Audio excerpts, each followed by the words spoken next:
దేవుని వాక్యాన్ని చదువుకుందాం. పరిశుద్ధ గ్రంథము నుండి యోహాను సువార్త 14వ అధ్యాయము 14వ వచనం. నా నామమున మీరు నన్నేమి అడిగినను నేను చేతును. దేవుని నామమునకు స్తుతి కలుగును గాక. హల్లెలూయా. యేసు నామములో ఏదైనా సాధ్యమే. హల్లెలూయా. యేసు నామములో ఏదైనా సాధ్యమే, ఏమైనా సాధ్యమే. మీరు నా నామమున మీరు నన్నేమి అడిగినను నేను చేతును. అసలు విశ్వాసం అంటే ఏమిటి? విశ్వాసి ఎలా ఉండాలి? ముఖ్యంగా విశ్వాసం అంటే ఏమిటి? విశ్వాసి ఎలా ఉండాలి? ఎలా ఉంటే దేవుడు వారిని విశ్వాసి అంటాడు, నిజమైన విశ్వాసి అంటాడు. ఒక వచనాన్ని మనం ధ్యానం చేసినట్లయితే అపోస్తుల కార్యములు 42వ అధ్యాయము 42వ వచనం. 2వ అధ్యాయము 42వ వచనం. వీరు అపోస్తలుల బోధ యందును సహవాసమందును రొట్టె విరుచుట యందును ప్రార్థన చేయుట యందును ఎడతెగక యుండిరి. దేవుని నామమునకు మహిమ కలుగును గాక. హల్లెలూయా. వీరు అంటే ఎవరు? రక్షింపబడిన వారు అనగా విశ్వసించిన వారు. ఎవరు? విశ్వసించిన వారు, రక్షింపబడిన వారు, విశ్వసించిన వారు. వీరు అపోస్తలుల బోధ యందును సహవాసమందును రొట్టె విరుచుట యందును ప్రార్థన చేయుట యందును ఎడతెగక యుండిరి. అంటే కంటిన్యూగా ఉండిరి. ఎంతమంది? 3000 మంది. ఎంతమంది అంట? 3000 మంది రక్షింపబడ్డారు. తక్కువ మంది కాదు ప్రేమైన వారులారా. ఎవరు వీళ్ళు? విశ్వాసులు. ప్రభువైన యేసుక్రీస్తునందు విశ్వాసముంచినటువంటి వారు. వీరు అపోస్తలుల బోధ యందును సహవాసమందును రొట్టె విరుచుట యందును ప్రార్థన చేయుట యందును ఎడతెగక ఉండిరి. అపోస్తలుల బోధ యందును. ఎందుకు? అపోస్తలుల ద్వారా వాక్యం విని రక్షింపబడ్డారు కాబట్టి, అపోస్తలుల ద్వారా వాక్యం విని విశ్వసించారు కాబట్టి, అపోస్తలుల ద్వారా వాక్యం విని విశ్వసించారు కాబట్టి వీరు అపోస్తలుల బోధ యందు. ఇప్పుడు మీరు ఎవరి ద్వారా వాక్యం విని విశ్వసించారు? ఎవరా సేవకుడు? అక్కడ అపోస్తలుల బోధ యందును అనే మాట తీసి ఏమని పెట్టుకోవచ్చును? మధుబాబు బోధ యందును. దీంట్లో మళ్ళీ వ్యతిరేకత వస్తుంది ఎవరన్నా వినే వాళ్లకు. ఏం యేసు ప్రభు బోధ కాదా? మరి అలాంటప్పుడు అపోస్తలుల బోధని ఎందుకు పెట్టారు అక్కడ? వాళ్ళు బోధించింది యేసుక్రీస్తు గురించే, ఇక్కడ బోధింపబడేది యేసు ప్రభు గురించే. వీరు మధుబాబు బోధ యందును సహవాసమందును రొట్టె విరుచుట యందును ప్రార్థన చేయుట యందును. ఇది విశ్వాసం అంటే. ఇది విశ్వాసం. ఒక విశ్వాసి ఎలా ఉండాలి? విశ్వాసం అంటే ఏమిటి? ప్రభునందు ప్రేమైన వారులారా, ఎడతెగక ఉండడం. ఎడతెగక ఉండడం అన్ని విషయాలలో, ఏ విషయంలో కూడా లింకు అనేది తెగిపోకుండా ఉండడం. దేవుని నామమున స్తుతి కలుగును గాక. హల్లెలూయా. వేరే ఆలోచన మనలో ముడిపడకూడదు. వేరే ఆలోచన మనలో ఏం కాకూడదు? ముడిపడకూడదు.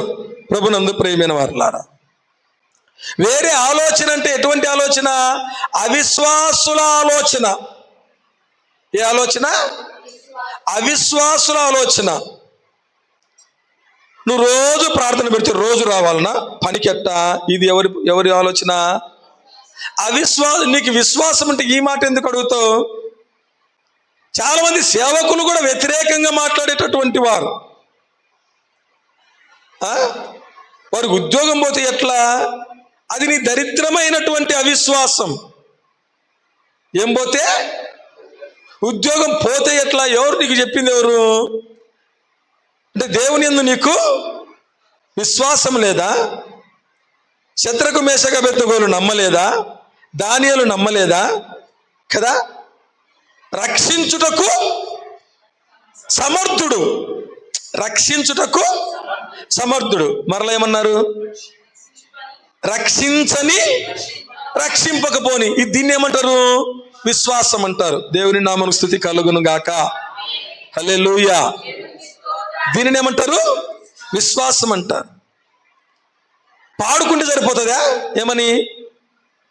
ఏమైనా చేయగలవు, కథ మొత్తం మార్చగలవు, నీ నామముకే మహిమంతా తెచ్చుకొందువు, యేసయ్యా యేసయ్యా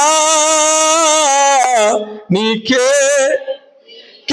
సాధ్యము. నాకు సాధ్యమే, నాకు సాధ్యమే, నీకే అసాధ్యం.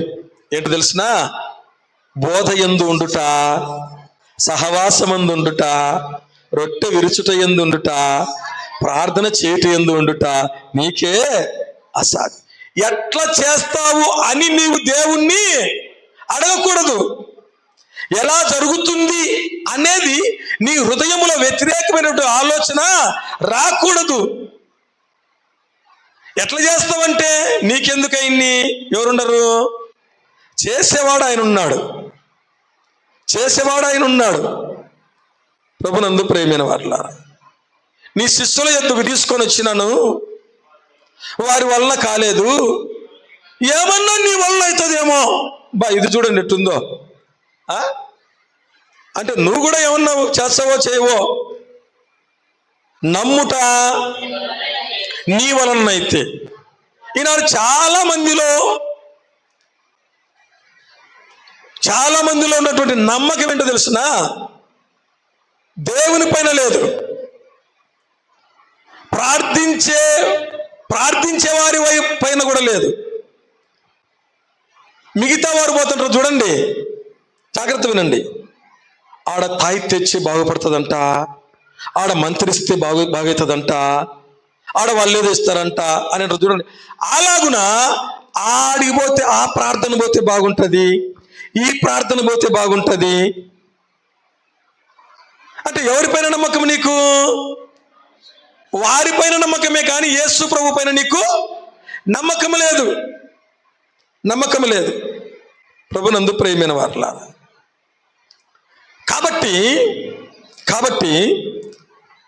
ఒక విశ్వాసి ఎలా ఉండాలని వాక్యం చెబుతుందంటే, ప్రభునందు ప్రియమైన వారులారా, నీవు సంఘములో అంటు కట్టబడి విడిపోకుండా ఉండాలి. అన్ని విషయములలో ప్రియమైన వారులారా, చాలా జాగ్రత్తగా మనం ఆలోచన చేస్తే సోమరితనముగా ఉండమని దేవుడు ఎప్పుడు కూడా చెప్పాడు. ఎలా ఉండమని? సోమరితనముగా ఉండమని దేవుడు ఎప్పుడు చెప్పాడు.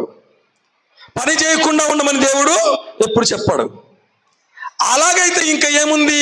అందుకనే కదా వాళ్ళందరూ, ఎక్కడ పోయినావు ప్రభువా నువ్వు, మిమ్మల్ని వెతుక్కుంటూ మేము వచ్చినాము. ఏమన్నారు? ఎందుకన్నారంట? ఒక్కవేళ ఇక్కడ ఉన్న వారందరినీ ఒక ప్రశ్న అడుగుతా. మీరు రోజు రండి, ప్రార్థనలో కూర్చోండి, పొద్దున మధ్యాహ్నం రాత్రి లక్షణంగా ఇన్నే తినిపోండి అంటే ఎవరైనా పని పోతారా?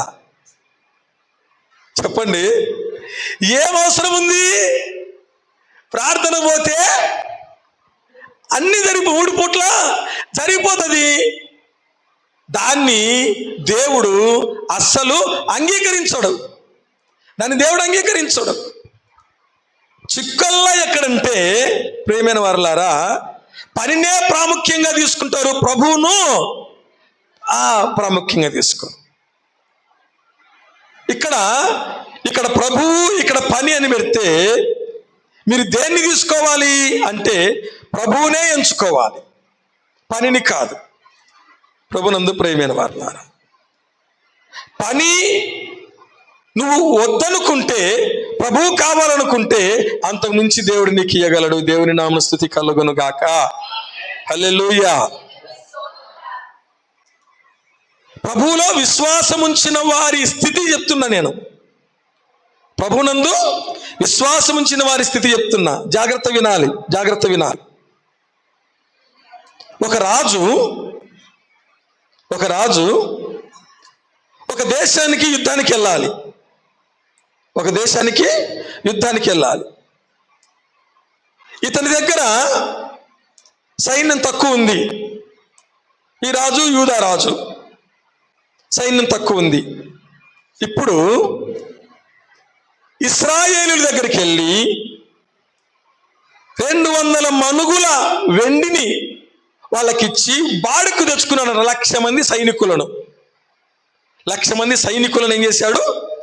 బాడుకు అంటే యుద్ధం చేయడానికి కూడా ఏం చేసినాడంట? బాడికిచ్చి తెచ్చుకున్నాడంట. 200 మణుగులు వెండి అంటే చాలా విలువ ఎక్కువ అన్నమాట. అప్పుడు దేవుడు ఏం చేశాడంటే ఒక సేవకుని పంపాడు అతని దగ్గరికి. యూదారాజా, నువ్వు యుద్ధానికి వెళ్తున్నావు, వెళ్ళు. అయితే నీతో పాటు ఇశ్రాయేలీయులను తీసుకొని పోవద్దు. ఇశ్రాయేలును వెంట పెట్టుకొని పోవద్దు.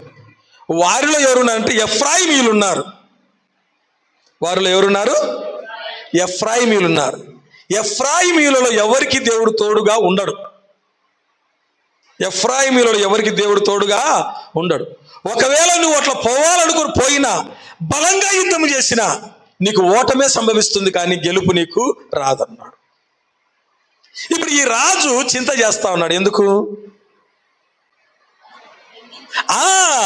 అయితే నేను వాళ్లకు 200 మణుగుల వెండినిచ్చిననే, దాని గురించి ఎట్లా చేయాలంటే దానికంటే అధికముగా దేవుడు నీకు ఇయ్యగలడు. హల్లెలూయా. అదే మాట నమ్మి పంపించేశాడు వెనక్కి. పోయేవాళ్ళు పోతూ మామూలుగా పోలేవాళ్ళు.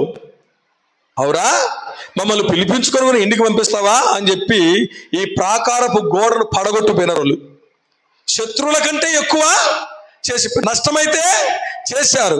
అయితే ఇక్కడ దేవుడు గొప్ప విజయాన్ని ఇచ్చాడు. దేవుని నామమున స్తుతి కలుగును గాక. ఎంతైతే ఎలా చేయాలి 200 మణుగులు ఇచ్చినాడు అనుకున్నా, అంతకు రెట్టింపు దేవుడు ఇచ్చాడు. దేవుని నామమున స్తుతి కలుగును గాక. దాన్ని ఏమంటారు? విశ్వాసం అంటారు.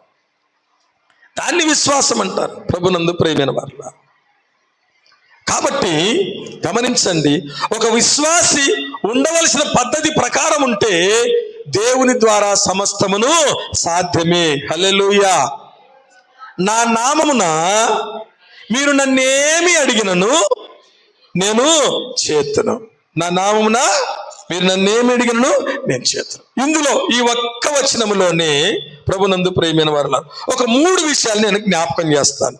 ఈ ఒక్క వచనంలోనే ఒక 3 విషయాలు. ఒకటి, నా నామమున. ఒకటేమిటి? నా నామమున. ఏమిటా నామము? ఫిలిప్పీలకు రాసిన పత్రిక 2వ అధ్యాయము 11వ వచనం.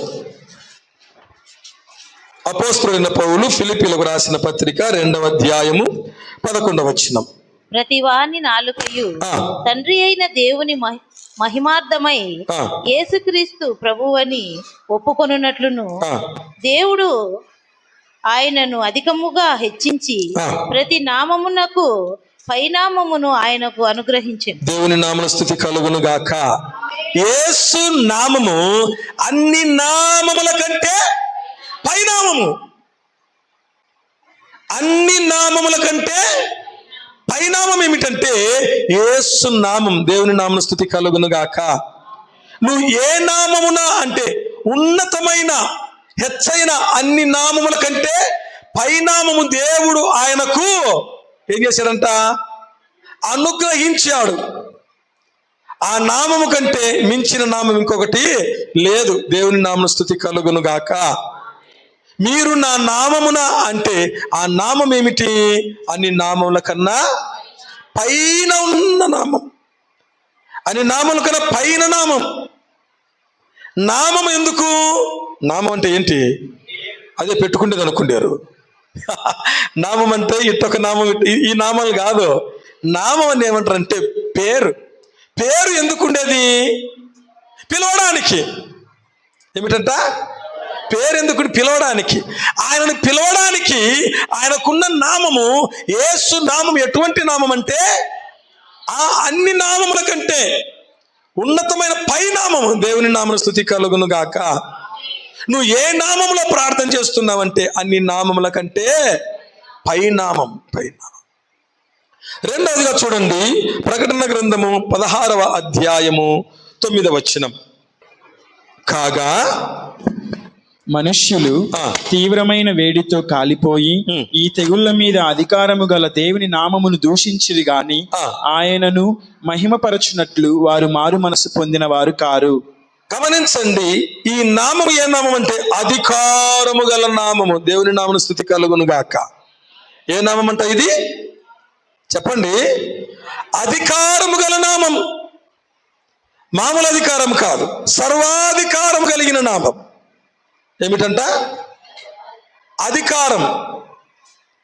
యేసుక్రీస్తు ప్రభువు తన శిష్యులకు అధికారం ఇచ్చి పంపాడంట. అన్నిటిపైన అధికారం ఇచ్చి పంపాడు. జాగ్రత్త వినండి. వాళ్ళు తిరిగి వచ్చి ఏమన్నారు? నీ నామమున ఓ దయ్యములు కూడా మాకు లోబడుచున్నవి. దేవుని నామమున స్తుతి కలుగును గాక.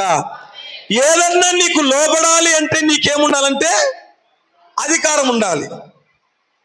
ఏముండాలి? అధికారం ఉండాలి. అందుకని శతాధిపతి ఏమన్నాడు?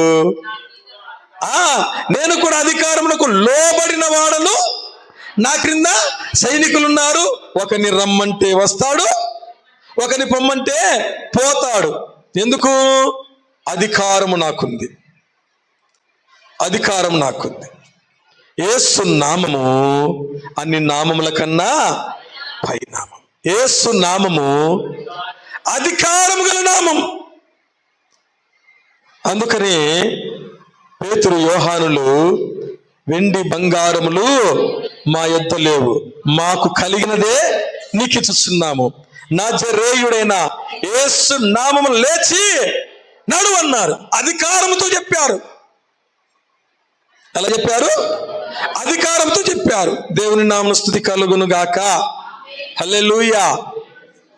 అది నా నామమున అని అన్నాడంటే ఆ నామం ఏమిటంటే అన్ని నామముల కన్నా పై నామము, అధికారము గల నామము.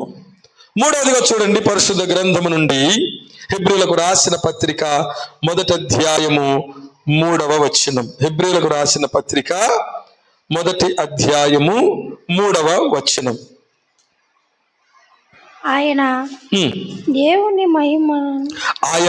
దేవుని మహిమ యొక్క తేజస్సును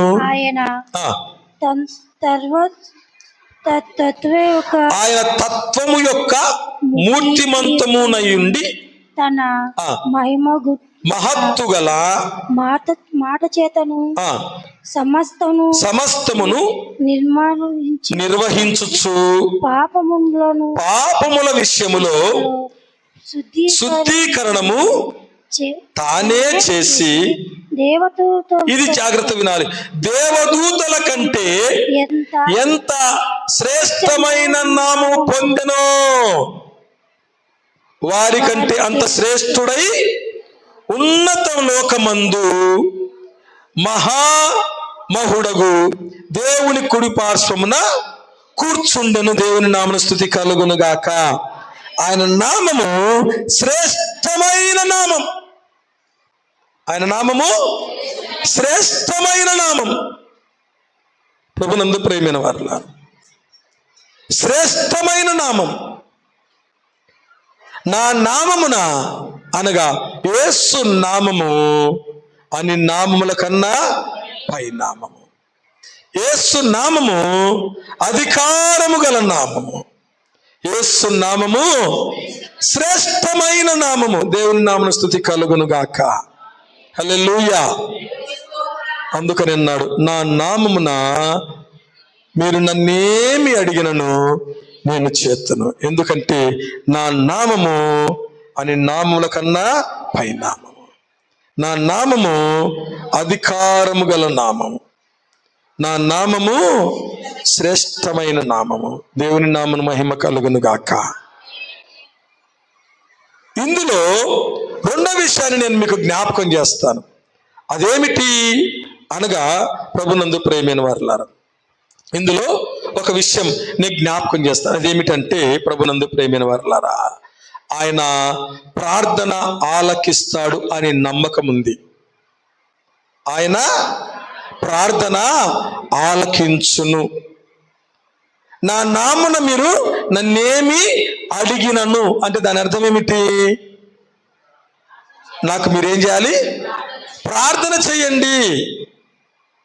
ఏం చేయాలి? మీరు ప్రార్థన చేయండి. అంటే ప్రార్థన దేవుడు తప్పక ఆలకిస్తాడు. అడగండి అన్నవాడు తప్పకుండా ఇస్తాడు అని అర్థం. ద్వితీయోపదేశ కాండము 4వ అధ్యాయము 7వ వచనం చదవండి. ఏలయనగా మనము ఆయనకు మొరపెట్టినప్పుడెల్లా మన దేవుడైన యెహోవా మనకు సమీపముగా నున్నట్టు మరి ఏ గొప్ప జనమునకును ఏ దేవుడు సమీపముగా నున్నాడు? దేవుని నామమున స్తుతి కలుగును గాక. హల్లెలూయా. మనము మొరపెట్టినప్పుడల్లా ఆయన మనకు సమీపముగా ఉన్నట్లుగా మరి ఏ గొప్ప జనమునకు ఏ దేవుడు సమీపముగా ఉన్నాడు? ప్రశ్న. నీ ప్రార్థన దేవుడు వింటాడు అనే దానికి అర్థమేంటో తెలిసిన?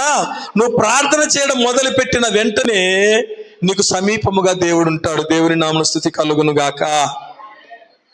ఆయన చెవి యొగ్గి ఆలకిస్తాడంట, ఆలకిస్తాడు. ఇంకో మాట చూడండి, యెషయా గ్రంథంలోనికి రండి. యెషయా గ్రంథము 65వ అధ్యాయము 24వ వచనం. యెషయా గ్రంథము 65వ అధ్యాయము 24వ వచనం. వారికి ఇలాగున జరుగును, వారు వేడుకొనగా మునుపు నేను ఉత్తరమిచ్చేదను, వారు మనవి చేయుచుండగా నేను ఆలకించెదను. దేవుని నామమున స్తుతి కలుగును గాక. వారికి ఇలాగు జరుగును. ఎలాగు? వారు వేడుకొనక మునిపే నేను ఉత్తరమిస్తా, మనవి చేయుచుండగా నేను ఆలకిస్తా. ఇదొక నమ్మకం. యోహాను సువార్త 14వ వచనంలో దేవుడు మనకి ఇస్తున్నటువంటి వాక్యంలో ఉన్నటువంటి విషయం ఏమిటంటే, ప్రభునందు ప్రియమైన వారలారా, మనకొక నమ్మకం ఏమిటంటే మన ప్రార్థన దేవుడు ఆలకిస్తాడు. ఎందుకనగా మనం ప్రార్థన చేయడం మొదలు పెట్టగానే దేవుడు సమీపముగా, మరి ఏ గొప్ప జనమునకు ఏ దేవుడు సమీపముగా ఉన్నాడు? ఇది ఆయన నామము అని నామముల కంటే పై నామము. ఆయన మన ప్రార్థన తప్పక ఆలకిస్తాడని నమ్మకం. ఇంకో విషయాన్ని జ్ఞాపకం చేస్తాను. ఇంకోటి ఏమిటి అనగా, నేను చేతును అనేది ఒక వాగ్దానం. నేను చేతును అనేది ఒక వాగ్దానం. ఈ వచనములో ప్రభునందు ప్రియమైన వారలారా నమ్మకం ఉంది. ఈ వచనములో ఒక వాగ్దానం ఉంది. ఏమిటా వాగ్దానము? నేను చేతును. సంఖ్యాకాండము 23వ అధ్యాయం 19వ వచనం. సంఖ్యాకాండము 23వ అధ్యాయం 19వ వచనం. దేవుడు అబద్ధమాడుటకు ఆయన మానవుడు కాడు, ఆయన మానవుడు కాడు, పశ్చాత్తాపపడుటకు ఆయన నరపుత్రుడు కాడు, ఆయన చెప్పి చేయకుండునా, ఆయన మాట ఇచ్చి స్థాపింపకుండునా. దేవుని నామమున స్తుతి కలుగును గాక. హల్లెలూయా. ఆయన చెప్పి చేయకుండునా, మాట ఇచ్చి స్థాపింపకుండునా. మాట తప్పుటకు నరుడు కాడు, పశ్చాత్తాపడుటకు అంటే ఏమిటి? అబ్బా, పొరపాటున మాట ఇచ్చిననే అని అనేదానికి ఆయన నరపుత్రుడు కాడు. ఇక్కడ ఒక విషయం మనం గమనించాలి.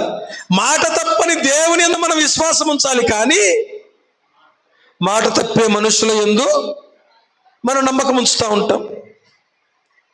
మాట తప్పే మనుషుని యందు మనం దృష్టి పెడతా ఉంటాం. అందుకనే మనకు చాలా పరిచయమైనటువంటి వాక్యములు ఏమిటో తెలిసిన, మనుష్యులను నమ్ముకొనుట కంటే యెహోవాను ఆశ్రయించుట మేలు. రాజులను నమ్ముకొనుట కంటే యెహోవాను ఆశ్రయించుట మేలు. ప్రభునందు ప్రేమైన వారులా, మనుష్యులలో రాజులైనా సరే వారిని ఆశ్రయించద్దు. మరి చాలా మంది మోసపోయేది ఎక్కడంటే మనుష్యుల మాట తప్పే మనుష్యుల మాట తప్పే మనుష్యుల మాట నమ్ము. ప్రభునందు ప్రేమైన వారులా, దేనికో కొంతమంది మోసపోతూ ఉంటారు. దేనికో కొంతమంది మోసపోతూ ఉంటారు. ప్రేమైన వారులా, ఒక మంచి దైవ సేవకుడు ఒక మనిషిని నమ్మి దరిదాపు 10 లక్షలు ఇచ్చినాడు. ఎంత ఇచ్చినాడు? 10 లక్షలు. ఏమని ఆశ పెట్టినట్టు తెలిసిన, నీకు అది ఇస్తా, ఇది ఇస్తా, అట్లా చేస్తా, ఇట్లా చేస్తా అంటే ఏం చేసినాడు? ఇంట్లో బంగారు కుదవబెట్టి అది చేసి 10 లక్షలు ఇస్తే ఏమంటారు? దాదు లేదు పిరాదు లేదంటారు కదా. అప్పు తీసుకున్నాడు, టక్ చేసి దర్జాగా తిరుగుతున్నాడు. అప్పు తీసుకున్నాడు, టక్ చేసి దర్జాగా తిరుగుతున్నాడు. అప్పు ఇచ్చినోడు ఇప్పించినోడు ఏం చేసిన తెలిసిన, కాసిపెట్టుకొని తిరుగుతున్నాడు. ఇంట్లో అవమానాలు, బయట అవమానాలు. నిన్న గణపన్నాడు మాకు వినోదన్న, నేను బండిలో పోతుంటే వేరే చోటికి కడపలో, చూసినావా మధుబాబు, చూడు అప్పు తీసుకున్నాడట, ఎంత బాగా తిరుగుతున్నాడో చూడు. అప్పు ఇప్పించినా మాత్రము ఎవరిని చూసినా నీకు మళ్ళా ఇచ్చావా, ఇంట్లో నెమ్మది లేకుండా ఉన్నాడు. దేనికి ఇదంతా? మాట తప్పే మనుష్యుల నమ్మి. నేను ఎన్నోసార్లు చెప్పినా కదా, అదే చెప్తున్నా. మధుబాబన్న ప్రార్థన చేయన్నా, ఏమి పరిస్థితి, ఇలా పరిస్థితి. నేనేం చెప్పినా, నీ కోసం ప్రార్థన చేస్తా బాబాయ్. నేను ఎందుకు తెలుసా, నీకు బుద్ధి రావాలని ప్రార్థన చేస్తా. నేను అట్నే చేయ మధుబాబన్న, నాకే బుద్ధి రావాలా. ఇంకెప్పుడు కూడా నేను ఎవరిని నమ్మకుండా మోసపోకుండా. మనిషి స్వభావం ఎట్లా ఉంటుందంటే మామూలే, మరలా మామూలే. ప్రేమైన వారులారా, కాబట్టి ఈ వచనంలో దేవుడు మనతో మాట్లాడుతున్నది ఏమిటంటే, ఒక వాగ్దానం నేను చేతును. ఎందుకంటే ఆయన మాట తప్పుటకు నరుడు కాడు, పశ్చాత్తాపడుటకు నరపుత్రుడు కాడు. హెబ్రీలకు రాసిన పత్రిక 11వ అధ్యాయం 11వ వచనం. 11వ అధ్యాయం 11వ వచనం. విశ్వాసమును బట్టి శారాయు వాగ్దానము చేసిన వాడు నమ్మదగిన వాడని ఎంచుకొనెను గనుక తాను వయస్సు గతించినదైనను గర్భము ధరించుటకు శక్తి పొందెను. నామన స్తుతి కలుగును గాక. శారాను గురించి దేవుడు అంటున్నాడు ఏమిటంట, వాగ్దానము చేసిన వాడు నమ్మదగిన వాడని ఎంచుకొనెను గనుక తాను వయస్సు గతించినదైనను గర్భము ధరించుటకు శక్తి పొందింది. గతించింది అంటే పోయిందంట. వయస్సు పోయినా కూడా గర్భం ధరించుటకు శక్తి ఎలా పొందినది అని అంటే, వాగ్దానం చేసిన వాడు నమ్మదగిన వాడని ఎంచుకున్నది. దేవుని నామమున స్తుతి కలుగును గాక. హల్లెలూయా, గట్టిగా హల్లెలూయా. కాబట్టి మీరు నా నామమున నన్నేమడిగినను నేను చేతును. ఆయన నామము అని నామముల కంటే పై నామము, అధికారము గల నామము, శ్రేష్టమైన నామము. ప్రభునందు ప్రేమైన వారులారా, ప్రార్థన ఆలకిస్తాడనే నమ్మకము, ఆయన చేతురు అనేటటువంటి వాగ్దానము. చివరిగా ప్రభునందు ప్రేమైన వారుల, ఈ వచనంలో ఇంకో మాట ఉంది. అదేమిటంటే ఒక నిరీక్షణ. ఏముంది ఈ వచనంలో? ఒక నిరీక్షణ ఉంది. నిరీక్షణ అంటే ఏమిటి? ఎదురు చూడడం. ఆయన చెప్పి చెయ్యకుండా, మాట ఇచ్చి స్థాపింపకుండా. దేవుని నామమున స్తుతి కలుగును గాక. ఆయన చెప్పాడు అంటే చేస్తాడు, తప్పకుండా చేస్తాడు. ప్రభునందు ప్రియమైన వారులారా, చాలా జాగ్రత్తగా మనం విందాం. నిరీక్షణ కోల్పోయినటువంటి శారా దేవుడు నాకు సంతు లేకుండా చేశాడు, కాబట్టి నువ్వేం చేస్తావంటే నా దాసితో పొమ్ము, ఈ దాసి వలన నాకు కుమారుడు కలుగుతాడు అని అంటే ఏమాత్రము కూడా ఆలోచన చేయకుండా భార్య చెప్పినట్టు విన్నాడు. వ్యతిరేకమైనటువంటి జనాంగాన్ని లోకంలోనికి తీసుకొని వచ్చాడు. అప్పుడు దేవుడు అన్నాడు, శారా వలననైనదే నీ సంతానము. హల్లెలూయా. అందుకని శారా 90 ఏండ్ల నేను కనుందునా అక్కడన్నాడు, శారా నవ్వనేలా, శారా నవ్వనేలా, యెహోవాకు అసాధ్యమని ఏదైనా కలదా.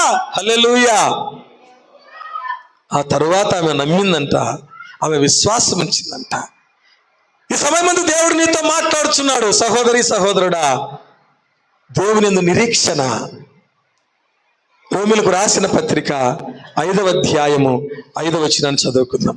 రోమిలకు రాసిన పత్రిక 5వ అధ్యాయము 5వ వచనం. ఎందుకనగా ఈ నిరీక్షణ మనలను సిగ్గుపరచదు. హల్లెలూయా. ఈ నిరీక్షణ మనలను సిగ్గుపరచదు. దేని కొరకైతే నువ్వు ఎదురు చూస్తున్నావో దానిని దేవుడు నీకు అనుగ్రహించును గాక. హల్లెలూయా. ఈ నిరీక్షణ ఎదురు చూడాలి. దేవునికంటూ ఒక సమయం ఉంది, దేవునికంటూ ఒక సమయం ఉంది. ప్రభునందు ప్రియమైన వారలారా, ఒక వచనాన్ని చూద్దాం. ఆది కాండము, పరిశుద్ధ గ్రంథము నుండి ఆది కాండము 21వ అధ్యాయము 2వ వచనం. ఎట్లనగా దేవుడు అబ్రహాముతో చెప్పిన నిర్ణయ కాలములో శారా గర్భవతి అయి అతని ముసలితనమందు అతనికి కుమారుని కనెను. దేవుని నామమున స్తుతి కలుగును గాక. హల్లెలూయా. హల్లెలూయా. ప్రియమైన వారలారా, గమనించండి. ఎప్పుడంట? ఎట్లనగా దేవుడు అబ్రహాముతో చెప్పిన నిర్ణయ కాలమందు. దేవుడు అబ్రహాముతో చెప్పిన, దేవునికి ఒక కాలం ఉంది, ఒక టైం ఉంది. ఆ టైం వరకు నువ్వు నిరీక్షించాలి, నువ్వు ఎదురు చూడాలి కదా. శారాను దర్శించాడు. శారాను దర్శించిన దేవుడు నిన్ను దర్శించును గాక. శారాకు నిందను తొలగించిన దేవుడు నీ నిందను తొలగించును గాక. నువ్వు దేని కొరకైతే ఎదురు చూస్తున్నావో, దేని కొరకైతే నువ్వు కృంగిపోతున్నావో, ఏది లేదని దేవుని యందు విశ్వాసం ఉంచి ఎదురు చూస్తున్నావో, నా నామమున మీరు నన్నేమి అడిగినను నేను చేతును అన్న వాగ్దానము దేవుడు నీ పట్ల నెరవేర్చునుగాక. హల్లెలూయా. ఏమి అడిగినను, అది ఏదైనా సరే నా నామమున. అందుకని యేసు నామములో ఏదైనా సాధ్యమే. హల్లెలూయా. యేసు నామములో ఏదైనా సాధ్యమే. ఆయన ఉన్నది లేనట్టు చేయగలడు, లేనిది ఉన్నట్టు చేయగలడు. మనిషి హృదయం కఠినముగా మార్చగలడు, కఠిన హృదయాన్ని కరిగిపోయేటట్టు చేయగలడు. దేవుని నామమున స్తుతి కలుగును గాక. ఫరో హృదయాన్ని కఠినపరిచింది ఎవరు తెలిసినా? దేవుడే. ఫరో హృదయాన్ని కఠినపరిచింది దేవుడే. కఠినమైన వారిని కరిగించింది కూడా దేవుడే. దేవుడే. సమయం దేవునితో మాట్లాడుచున్నాడు. విశ్వాసంలో సడలిపోకు సహోదరి, నిరీక్షణలో సడలిపోకు సహోదరి, నమ్మకంలో సడలిపోకు సహోదరుడా సహోదరి. నువ్వు ఏ నామంలో ప్రార్థన చేస్తున్నావంటే అని నామముల కన్నా పై నామము, అధికారము గల నామము, శ్రేష్టమైన నామములు నువ్వు ప్రార్థన చేస్తున్నావు. ఆయన ప్రార్థన, నీ ప్రార్థన ఆలకించునుగాక. వాగ్దానం దేవుడు నీ పట్ల నెరవేర్చునుగాక. ఈ నిరీక్షణ నిన్ను సిగ్గుపరచుకునుగాక. హల్లెలూయా. అట్టి కృప దేవుడు మనకందరికి మీద ఇచ్చునుగాక. దేవుడు తన వాక్యమును మన వెనుకల్లో దీవించునుగాక. ఆమేన్.